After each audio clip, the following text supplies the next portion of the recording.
இது அவராக வந்து எனக்கு இப்போ நான் கட்சி விட்டு நீக்கிறேன், அடிப்படை உறுப்பினர் பொறுப்பிலேருந்தே நான் போயிடுறேன் அப்படின்னு சொல்லி அவராக பொதுச் செயலாளருக்கு எழுதல லெட்ரு. அதுக்கப்புறம் அவரை நீக்கி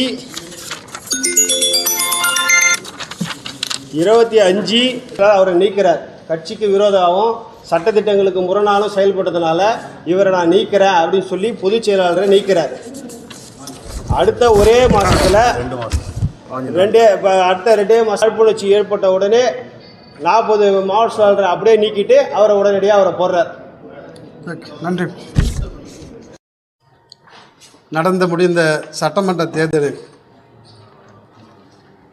விழுப்புரம் மாவட்டம் உள்ள திண்டிவனம், விழுப்புரம் தொகுதி, வானூர் தொகுதி, இந்த 3 தொகுதியிலும் நாங்கள் 3 வேட்பாளர் நின்று அதற்கு தோல்வி அண்ணன் சிவிஎஸ் அவர்தான் என்று இப்போ புதுசாக வந்திருக்கின்ற மாவட்ட செயலாளர் கூறுகின்றார். இந்த சட்டமன்ற தேர்தல் நடக்கும்போது அவர் எங்கே இருந்தார், யாருக்கு வேலை செய்தார்? சட்டமன்ற தேர்தல் முன்பாகவே இந்த கட்சிக்கு துரோகம் பண்ண காரணத்துக்கால் அவர் கட்சியை விட்டு நீக்கினார் எடப்பாடியார், அதே பொதுச் செயலாளர். அப்போ அவர் பேட்டி கொடுக்குறார், இந்த கட்சியை விட்டு நான் போனாலும் என்னை நீக்கினாலும் இந்த கட்சிக்கு நான் என்றும் விசுவாசமாக இருப்பேன் என்று கூறினார்கள் ஒரு பேட்டியில். ஆனால் அந்த சட்டமன்ற தேர்தலில் அங்கே விஜய சுரேஷ் பாபு என்ற ஒரு வேட்பாளர் நிறுத்துகிறாங்க. நீ அப்படி சொன்னவர் எப்படி பண்ணிடணும்? இந்த கட்சிக்கு விசுவாசமாக இருந்தால் அந்த கட்சி வேட்பாளருக்கு நீ வேலை செய்திருக்கணும். அதுக்கு மாறாக என்ன சொல்கிற, திமுக சார்ந்த வேட்பாளர் கூட சேர்ந்து அதிமுக வேட்பாளருக்கு எதிராக வாக்கு சேகரிக்கிறார். அவருடைய பூத்து, அவருடைய வார்டு வெறும் அதிமுக ரெட்டை இலைக்கு 54 ஓட்டு தான். இன்றைய மாவட்ட செயலரை போட்டுக்கிற நபருக்கு வாங்குகிற ஓட்டு அதிமுக 54 ஓட்டு. நான் என்றும் இந்த கட்சியாக விசுவாசமாக என்னை பதவி போனாலும் இருப்பேன்னு சொன்னவர் 54 ஓட்டு தான் வாங்குகிறார். அவர் எங்களுடைய அமைச்சர் அண்ணன் முன்னாள் அமைச்சர் முன்னாள் மாவட்ட செயலர் அண்ணன் சிவிஎஸ் அவர்கள் குறை சொல்கிறார். உனக்கு என்ன தகுதி இருக்குது? நீ எங்கே இருந்த தேர்தல் போது, சட்டமன்ற தேர்தல் போது எங்கே இருந்த? இல்லை திண்டிவனம் தொகுதியில் ஏன்னா ஒரு வார்டு தெரியுமா, ஒரு ஊர் தெரியுமா? வானூர் தொகுதியில் ஏன்னா ஒரு ஊர் தெரியுமா, ஒரு வார்டு தெரியுமா? நீ முன்னால் எங்களுக்கு இன்னும் நடந்தது. அதே உங்கள் பொதுச் செயலாளர் கூறினார், 10 கோடி 5 கோடி இருந்தால் தான் ஒரு வேட்பாளர் நாங்கள் சீட்டு தருவோம்னு சொன்னார். நாங்களாம் சாதாரண ஒரு நடுத்தர விவசாய சார்ந்த குடும்பம் சார்ந்தவங்க.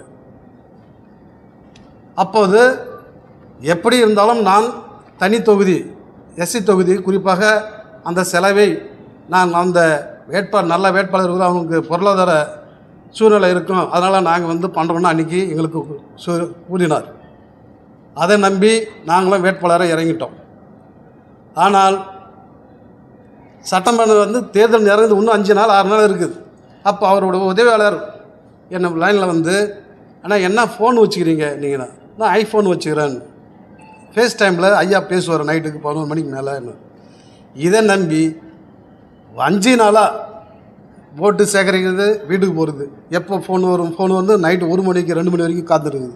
காலைல 4 மணிக்கு எழுந்து 5 மணிலேருந்து 6 மணிக்கு தொகுதி போய் ஓட்டு கேட்குறது. இதே போல் அந்த கிளி சொல்லுவாங்க, இலவங்க கிளி மாரி நாங்களும் காத்திருந்து எந்த ஒரு நமக்கு எந்த ஒரு உதவியும் கிடைக்கவில்லை. அம்மா இருக்கும்போது என்ன பண்ணுவாங்க, அந்தந்த வேட்பாளர் பார்ப்பாங்க, அவனுடைய பின்பலத்தை பார்ப்பாங்க, அவங்களுக்கு பொருளாதாரம் பார்ப்பாங்க. அப்போ அந்த வேட்பாளரில் இருக்க அந்த அம்மா என்ன சொல்லுவாங்க, அந்த தலைமையிலேருந்து ஒரு உதவி செய்வாங்க. அதுபோல் இவர் செய்வார்ன்ட்டு நாங்கள் காத்திருந்து ₹1 கூட எங்களுக்கு, குறிப்பாக விழுப்புரம் மாவட்டத்துக்கு ₹1 கூட எங்களுக்கு கிள்ளி போடலை. அந்த டைமில் எங்களுடைய ஆற்றல்மிகு அண்ணன் சிவிஎஸ் அவர்கள் எங்களுடைய இதை பார்த்து இந்த நிலைமைக்கு 700 ஓட்டு வாங்கின காரணமே இவர் தான். இதே போல் நாங்கள் பொருளாதார பின்தங்கி எங்களுக்கெல்லாம் இன்றைக்கி இவ்வளோ செலவு பண்ணி எங்களுக்கு வேட்பாளருக்கு இந்த நிலைமைக்கு உருவாக்கினார். இதே இந்த தலைமை எங்களுக்கு ஏதோ ஒரு 1 2 ஒரு சின்ன பொருளாதாரம் எங்களுக்கு உதவி பண்ணியிருந்தா குறைஞ்சது 1000-2000 ஓட்டு நான் ஜெயிச்சிருப்பேன்.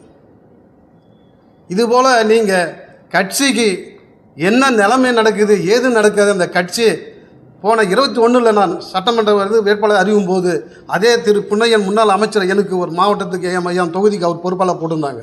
இதே எடப்பாடியார் அவர்கள் எனக்கு டெய்லியும் நைட் ஆனால் ஃபோன் பண்ணி என்ன பண்ணீங்க ஏது பண்ணீங்க, உங்களுக்கு 5000 ஓட்டு டிஃப்ரெண்ட் தான் இருக்குது, இன்னும் நீங்கள் ஒர்க் பண்ணணும், நல்லா வேலை செய்தால் தான் நீங்கள் வின் பண்ண முடியும், இப்போ பார்டரில் இருக்குன்னு கரெக்டாக மெயின்டைன் பண்ணுவேன். எங்களுக்கு கொடுப்பாங்க, நாளைக்கு இந்த மணிக்கு இந்த சிவன் கோயிலுக்கு போங்க பூஜை பண்ணுங்கள், இந்த கோயிலுக்கு போய் இப்படி பண்ணுங்கள் என்று 21 அவ்வளோ பக்காவாக நடந்தது. ஆனால் இந்த 26 வேட்பாளர் யாருன்னு வந்தார, விழுப்புரம் வந்தார, வேட்பாளர் பேர் சொல்லி பிரச்சாரம் பண்ணாருங்களா? அதே போல் வேட்பாளர் என்னப்பா இந்த தொகுதியில் என்ன நடக்குது, என்ன பண்ணுறீங்க, எப்படி இருக்குங்க, ஒரு வேட்பாளர் உங்களுக்கு பொதுச் செயலர் நிறைய வேலை இருக்குது, 234 தொகுதி பார்க்க வேண்டியது தான். எங்களை போல் ஒரு நடுத்தர மக்கள்லாம் இப்படி இருக்கிற சூழ்நிலை எங்களுக்கெல்லாம் ஒரு வார்த்தை பேசி எங்களுக்கு ஆறுதல் சொல்லி எங்களுக்கு ஒரு பொருளாதார ஒரு சின்ன ஒரு உதவி பண்ணியிருந்தால் இன்றைக்கி திண்டிவனம் தொகுதி வானூர் தொகுதி இரண்டும் கண்டிப்பாக இன்றைக்கி வென் பண்ணியிருக்கும். இதுக்கெல்லாம் காரணம் யார்? தலைமை. இதுக்கெல்லாம் காரணம் யார்? இப்போ இருக்கிற நீங்கள் பொறுப்பில் போட்டுக்கிறீங்க. இதே பொறுப்பில் இருக்கிற நிர்வாகிகள் தான் அதிமுக ரெட்டை இலை தோக்கடித்து பொறுப்பாளர் நீங்கள் போட்டுக்கிற பொறுப்பாளர்லாம் இந்த நபர்கள் வைத்திருந்தால் இன்றைக்கி பொறுப்பை போட்டுக்கொண்டு இன்றைக்கி எங்கள் ஆற்றல்மிகு அண்ணன் சிவேஸ் அவர்களை ஒரு நற்பெயருக்கு அவர் கடமைப்படுத்தணும் என்று சில உள்ளவரையெல்லாம் கத்தி கொண்டு வருது. எனக்குள்ள தான் தெரியும் அந்த எலெக்ஷனில் என்னென்ன பொருளாதாரம் நாங்களா எவ்வளோ நெருக்கடி பண்ணோம், எவ்வளோ கஷ்டத்தைப்பட்டோன்ட்டு. நீங்களாம் அந்த எலெக்ஷனில் எங்கே இருந்தீங்க? இந்த கட்சி சொல்லி அதுக்கு சம்மந்தமா? பாமகவுக்கு சீட்டு கொடுத்தாங்க, அப்போ தோற்றுப்பிட்டீங்க. 2001 அம்மா கொடுக்குறாங்க, அப்பயும் தோக்குறீங்க.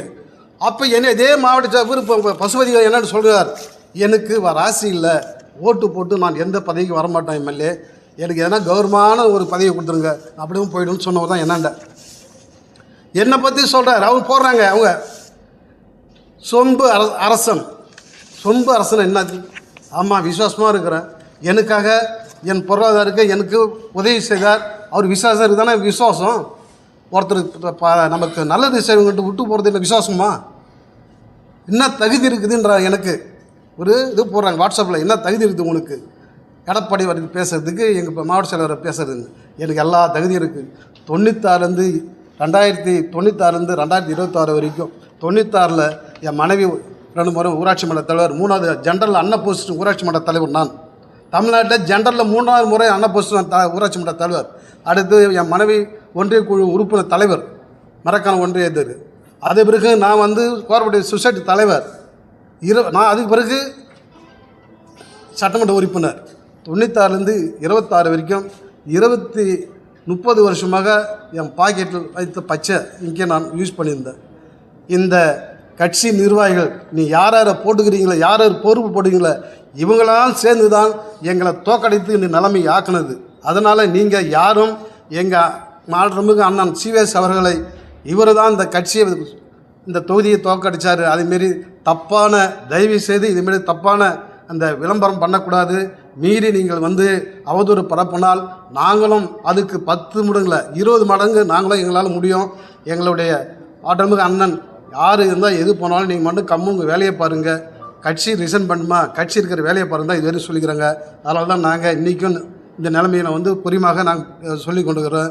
ஆகையால் இன்றையோட இந்த அவதூறை பரப்புன்றது, அவர் மேலே தப்பான பேசுகிறது அதெல்லாம் நிறுத்தி கொள்ள வேண்டும். நீங்கள் ஒழுங்காக இருந்தால் இன்றைக்கி நாங்களாம் ஜெயிச்சது இந்த கட்சி நிலைமை இப்படி ஆயிருக்குமா? எங்களையும் பார்க்க தரணும். நீங்கள் எங்கெங்கே வந்தது, எப்படி பணம் வந்தது, எவ்வளோ வந்தது எல்லாம் தெரியுமா? எங்களுக்கு தெரியும். இதெல்லாம் சொல்லணுமா? அது சொல்கிறது எங்களுக்கு அவசியம் இல்லை. எங்களுக்கு தலைமை அம்மா இருக்கும்போது கொடுத்த மாரி நாங்களும் தாழ்த்தப்பட்ட பகுதியில் நாங்கள் விவசாயம் சார்ந்த பகுதி, எங்களுடைய நிலைமை பொருளாதாரம் தெரியும். அவங்களுக்கு நீ கூட பண்ணலாம். நீ எந்த கட்சி நீ வேட்பாளரை இதுமாரி நின்று எல்லாமே இன்றைக்கி நடுத்தரில் நிற்கிறாங்க. பொருளாதாரம் இல்லை, கட்சி இல்லை, யார் உயிர் கொடுத்து அந்த கட்சிகளாம் உழைத்தாங்களோ எல்லாரையும் இன்றைக்கி கட்சியை விட்டு நீக்கிட்டு தகுதியில்லாதவங்களாம் ஒரு கட்சியை வச்சுக்கிட்டு நீ நடத்துகிற இவரை தயவுசெய்து இந்த மாரி அவதூறு பரப்பி விடுத்து நிறுத்துங்கள் என்று தாழ்மையோடு கேட்டுக்கொள்கிறேன். 15-20 கோடி வாங்கிட்டு தான் சீட்டு ஒதுக்கினாரா பொதுச் செயலாளர்? அது நம்மளுக்கு தெரியாத 5 கோடி இதுன்னு சொன்னவங்க தான் இது போல் வேண்டிய எங்களால் நாங்கள் முடியாது. நாங்கள் வந்து சாதாரண குடும்பம் வந்து நாங்கள் போய் 10 கோடி 5 கோடி நாங்களாம் கொடுக்க முடியாது. சொன்னாங்க இது போல் கேட்குறாங்க போகிறாங்கன்னு அது கொடுத்தாங்களோ கொடுக்கல அதெல்லாம் எங்களுக்கு தெரியாதுங்க. கட்சி தலைமையில் ஒன்றும் பணம் கொடுக்கலையே ஒத்த ரூபாய் கொடுக்கலைங்க. ஒத்த ரூபாய் ஒரு ரூபாய் கூட எங்களுக்கு தலைமையிலேருந்து எங்களுக்கு கொடுக்கல. உங்கள் பணத்தை கூட செலவு பண்ணி எங்களுடைய அமைச்சர் என்னுடைய நிலைமையை பார்த்து அவரே பண்ணார். என்னால் முடிஞ்ச நான் பண்ணோம். அந்த நிலைமை தான் இன்றைக்கி வந்து நமக்கு பண்ணோம். தலைமை கிடையாது எங்களுக்கு ஒத்த ரூபாய் கொடுக்கல. இன்றைக்கி ஏதோ எங்களுக்கு ஒரு பொருளாதார உதவிப்படுத்தா இன்றைக்கி நாங்கள் சட்டமன்ற உறுப்பினர். இன்றைக்கி இந்த கட்சி இன்றைக்கி எப்படியா இருக்கும்? சில கட்சிகளாம் இன்றைக்கி குறிப்பாக திண்டிவனம் எடுத்துங்க. திண்டிவனம் ஜெயிச்சிருந்தா நாம் அது வெற்றி பெற்றிருந்தால் தமிழகத்தில் அரசியலே மாறி இருக்கும். கட்சி தலைமை இருக்கிற அவருக்கு கூட இருக்கிற போய் பதவி போட்டுக்கிறாங்களே அவங்க தான் காரணம். தலைமை அதுகளை இப்போ பதவி போட்டுக்கிறாங்க அவங்க தான் போய் சேர்ந்துக்கிறாங்களே. அவங்களால தான் இன்றைக்கி இந்த விழுப்புரம் மாவட்டத்து 3 தொகுதியும் இன்றைக்கி தோல்வி காரணம் அவங்க தான். கட்சி பதிலாக ராஜினாமா பண்ணிட்டீங்களா? அடுத்த கட்டம் என்ன பண்ணுறது? கட்சி வேணாம், எங்களுக்கு பதவி வேணாம். கட்சியில் இருக்கிறோம், தொடர்ந்து கட்சியில் இருப்போம். வேறு எந்த ஒரு இதுவும் இல்லை. ஓகே, நன்றி.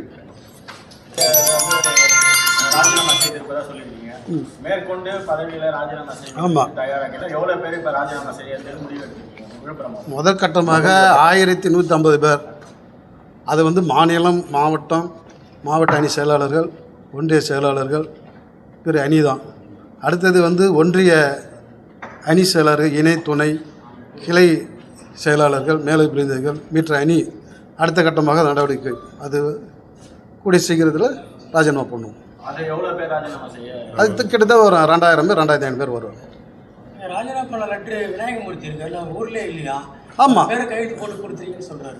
அவர் ஊரில் இல்லை, அவருடைய ஒப்புதல் தான். ஓட்டுநர் அவருடைய ஒப்புதல் பேர் தான் வந்து அவர் வந்து அவரே போட்டு அவரை எழுதி அவர் அனுப்புனார்.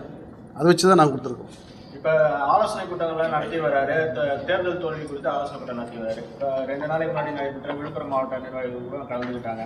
ஆனால் தேர்தலில் பணியாற்றுறவங்க யாரும் பங்கில் நின்று நாங்கள் வந்து தோற்றவங்களை எங்களையும் கூப்பிடல, வேட்பாளரே கூப்பிடல.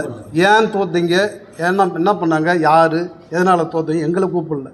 சும்மா இருக்கவங்களை யாரோ ஒருத்தர் வச்சுன்னு ஒரு தேர்தல் தோல்வி கூட்டம் நடத்துகிறாங்க. அது எந்த இப்படி நாங்களாம் வேட்பாளர் நின்று எங்களால் முடிஞ்சளவுக்கு எவ்வளோ செலவு பண்ணி நாங்கள் எங்களை கூப்பிட்டு பேசணும். வந்து கூப்பிட்டு என்ன ஆச்சு, ஏன் தோத்தீங்க, என்ன காரணம், யார் மேலே இருக்குது, அதுதான் நான் எங்களை கூப்பிட்டு நாங்கள் யார் இவங்க வேலை செய்யலை, இவங்க வேலை செய்து இவங்க பண்ணாங்கன்னா நாங்கள் தான் பதில் சொல்லணும். சும்மா இருக்கவங்களை கூப்பிட்டு வச்சு பேசி என்ன பண்ணுவாங்க? இதே தான் நடக்குது. எந்த ஒரு இதுவும் தேர்தல் எந்த எலெக்ஷன் நடந்தாலும் அடுத்தது ஆலோசனை கூட்டம் தோல்விக்கு காரணம். அவங்க சொல்லுவாங்க ஐயா அப்படி ஒன்று. அதெல்லாம் பார்த்துக்கலாம் அடுத்த முறை நம்ம வெற்றி பிரகாசமாக இருக்குது, நீங்கள் போய் பாருங்கன்னுவாங்க. இதுதான் தலைமை நடந்துக்குது. இப்போ வந்து வெளியே போனவங்களை பற்றி கவலைப்பட வேண்டாம், அவங்களாம் ஆமாம், வெளியே போனவங்களை வந்து அடுத்த முறை வந்தால் ஜீரோலேருந்து ஆரம்பிக்கணும். ஆனால் 2 மாதம் 3 மாதம் என்ன ஒரு அடிப்படை உறுப்பினரே எடுத்தார். அவருக்கு இன்றைக்கி மாவட்ட செயலர் கொடுத்துறாங்க. அது எந்த நியாயம், எந்த சட்டம்? அவர் மறுபடியும் போனால் நமக்கு ஜீரோலேருந்து வரணும். அவர் அடிப்படை உறுப்பினர் எடுத்துட்டாங்க. அவர் போய் மாவட்ட செயலாளர், அது எந்த சட்டத்தில் உருவாகும்? அவர் சேர்க்கவே இல்லை, கட்சியில் சேர்க்கவே இல்லை, அவர் சேர்க்கவே இல்லை. அவருடைய கையால் இதே ஊடகத்துக்கு முன்னாடி நான் வந்து கட்சியை விட்டு பொறுப்புலேருந்து விலகிக்கிறேன், அடிப்படை உறுப்பிலிருந்து விலகிக்கிறேன்னு சொல்லி அவர் பொதுச் செயலாளருக்கு எழுதின லெட்ரு. இந்த கட்சியை விட்டு, ஆனால் நான் கட்சியில் அனுதாபியாக இருப்பேன், அடிப்படை உறுப்பிலிருந்து நான் விலகிக்கிறேன்னு அவர் கொடுக்குறாரு. அதன் பிறகு பொதுச் செயலாளர் 25/3 பொதுச் செயலாளர் வந்து கட்சியினுடைய கழகத்தினுடைய சட்டத்திட்டங்களுக்கு வந்து அவர் முரணாக செயல்பட்டாருன்னு அவராக நீக்கின பிறகு செய்தித்தாளில் எல்லாமே வந்து வெளிவருது. அதுக்கப்புறம் வந்து பார்த்திங்கன்னா கழக சட்ட விதி வந்து ஒரு அடிப்படை உறுப்பினர் எடுக்கிறாங்கன்னு சொன்னால் அவர் மீண்டும் வந்து மன்னிப்பு கடிதம் கொடுக்கணும். மன்னிப்பு கடிதம் கொடுத்து அவர் வந்து ஒரு குறிப்பிட்ட காலங்கள் வந்து உறுப்பினராக இருக்கலாம், 5 வருடம் இல்லை, அதை வந்து திரும்ப ஒரு சேர்க்கப்பட்ட என்ற அறிவிப்பு இந்த கழக தோழர்களுக்கு வந்திருக்கணும்.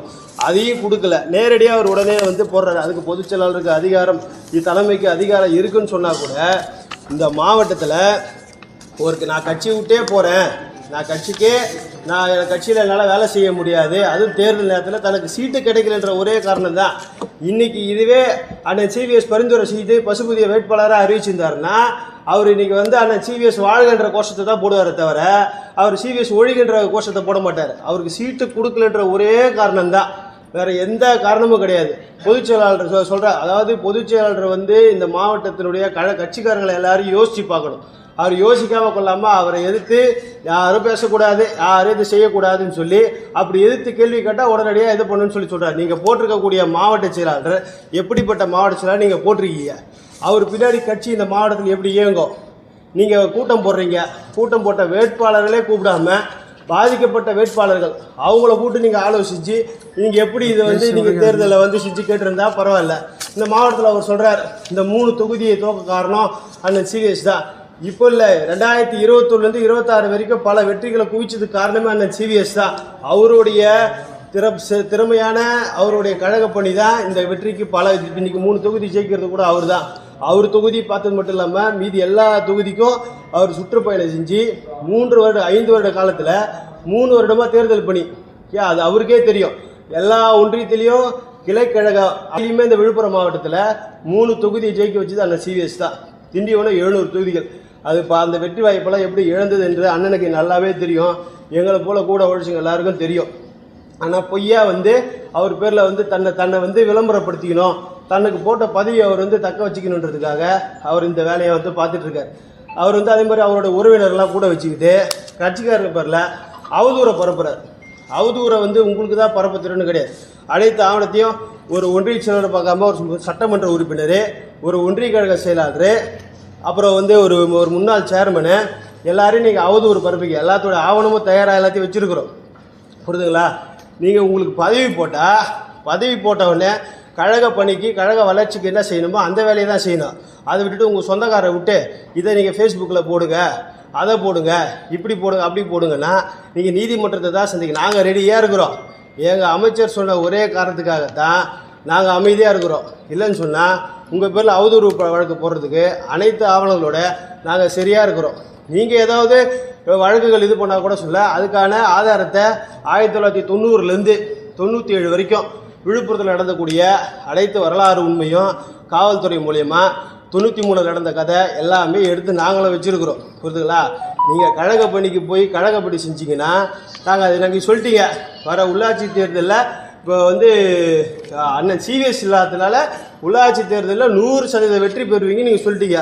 ரொம்ப சந்தோஷம். அதோட மிகப்பெரிய மாநாடு வந்து ஆனால் எடப்பாடியாரை வச்சு சொந்த செலவில் போடுறதா சொல்கிறீங்க. குறிப்பு எடுத்துக்கங்க, சொந்த செலவில் செய்யுங்க. மிகப்பெரிய மாநாட்டை உங்களுடைய சொந்த செலவில் செய்யுங்க. அதே மாதிரி இந்த மாவட்டம் ஃபுல்லாக கொடி ஏற்றுங்க உங்கள் சொந்த செலவில். ஒன்றிய வரைய கூட்டங்களை போடுங்க உங்கள் சொந்த செலவில். அதே மாதிரி புதுசாக போட்டிருக்கீங்க ஒன்றிய செயலாம், அருமையான ஒன்றிய செயலாம்.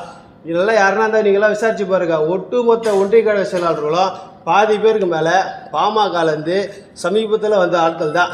இப்போ நான் பொதுச் செயலாளரே கேட்குறேன், ஒரு பாசறை மாவட்ட செயலாளர் போட்டிருக்க பரிந்துரைச்சிருக்காரு, நீங்கள் அதை பரிந்துரைச்சிருக்கீங்க. தயவுசெய்து இந்த விசாரிச்சு பாருங்கள்.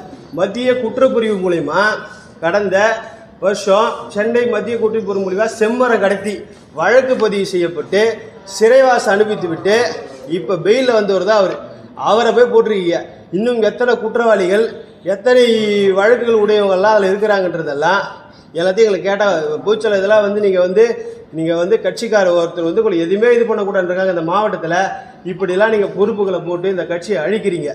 அதிமுகவுடைய உண்மையான தொண்டர்கள் இன்றைக்கி அந்த கட்சியில் அவர் பின்னாடி இல்லை. அவர் பாமகலேருந்து வந்தார், அவர் பின்னாடி பல பாமக நிர்வாகிகளை தான் அவர் வந்து நியமிச்சிருக்கிறார். புரிதுங்களா? அதனால் வந்து இது மாதிரி அவதூறு பரப்புறது இந்த மாதிரி இது பார்க்குறதுன்னு சொன்னால் நாங்களும் எங்களுக்கும் அவதூறு பரப்ப தெரியும். இப்போ நீங்கள் பரப்பின வரைக்கும் அனைத்து ஆதாரத்தையும் எடுத்து தான் வச்சுருக்குறோம். எங்களுக்கு வந்து அண்ணன் சொல்கிற பணியை செய்கிறதுக்கு நாங்கள் இருக்கிறோம். நீங்கள் வந்து இயக்க பணியை விட்டுட்டு நீதிமன்ற படிக்கிட்ட தான் ஏறணும்னு சொன்னால் நாங்களும் தயாராக இருக்கிறோம். இது இப்போ வரைக்குமே 5-6 டிஃபர்மேஷன் போடுறதுக்கு ரெடியாக இருக்குது. நாங்களும் தயாராக இருக்கிறோம். அதனால் கூடிய விரைவில் இந்த கட்சியை உங்களுக்கு பொறுப்பு போட்டிருக்கிறாங்க. பொறுப்பு போட்டதுக்கு அழகாக இந்த கட்சியை வளர்த்து உள்ளாட்சியில் மொத்தமும் 11 யூனியன் சேர்மனும் பிடிச்சிட்றாராம்.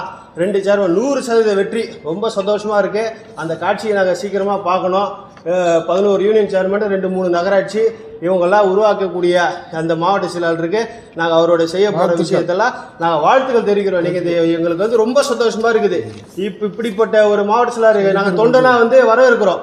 இப்படி ஒரு மாவட்ட செயலாளர் கிடைச்சிருக்காரு, உள்ளாட்சியில் 100% வெற்றியை பெற போகிறோமே ஒரு மாநாடு வேறு நடத்த போகிறாராம், பெரிய மாநாடு. அந்த எடப்பாடி வர வச்சு அடுத்த மாதம் நடத்த போகிறதா சொன்னாங்க. பெரிய மாநாடு தன்னோட சொந்த செலவு நடத்துனாராம். அதே மாதிரி ஒன்றிய வரைய கூட்டங்கள் போடுறாங்க இந்த புது மாவட்டத்தில் வச்சு. அவரோட சொந்த செலவில் எல்லாருக்கும் வந்து உணவு கொடுக்கறதா வந்து இந்த மாதிரி. அதனால வந்து அவதூறு பரப்புகளை வந்து நீங்கள் நிறுத்திக்கிட்டு கட்சி வளர்ச்சி பணிக்கு போகிறது தான் உங்களுடைய செயல்பாட்டுக்கு நல்லது. அதுக்கு தான் பொதுச்செயலாளர் உங்களை போட்டிருக்காரு. அதை விட்டுட்டு அவதூறு இந்த மாதிரி பரப்புனி சொன்னால் நீதிமன்றம் படிக்கிட்டு தான் நீங்கள் போய் போகிற மாதிரி இருக்கும். இது அவராக வந்து எனக்கு இப்போ நான் கட்சி விட்டு நீக்கிறேன், அடிப்படை உறுப்பினர் பொறுப்பிலேருந்தே நான் போயிடுறேன் அப்படின்னு சொல்லி அவராக பொதுச் செயலாளருக்கு எழுதல லெட்ரு. அதுக்கப்புறம் அவரை நீக்கி 25 அவரை நீக்கிறார். கட்சிக்கு விரோதமாகவும் சட்டத்திட்டங்களுக்கு முரணாலும் செயல்பட்டதுனால இவரை நான் நீக்கிறேன் அப்படின்னு சொல்லி பொதுச் செயலாளரை நீக்கிறார்.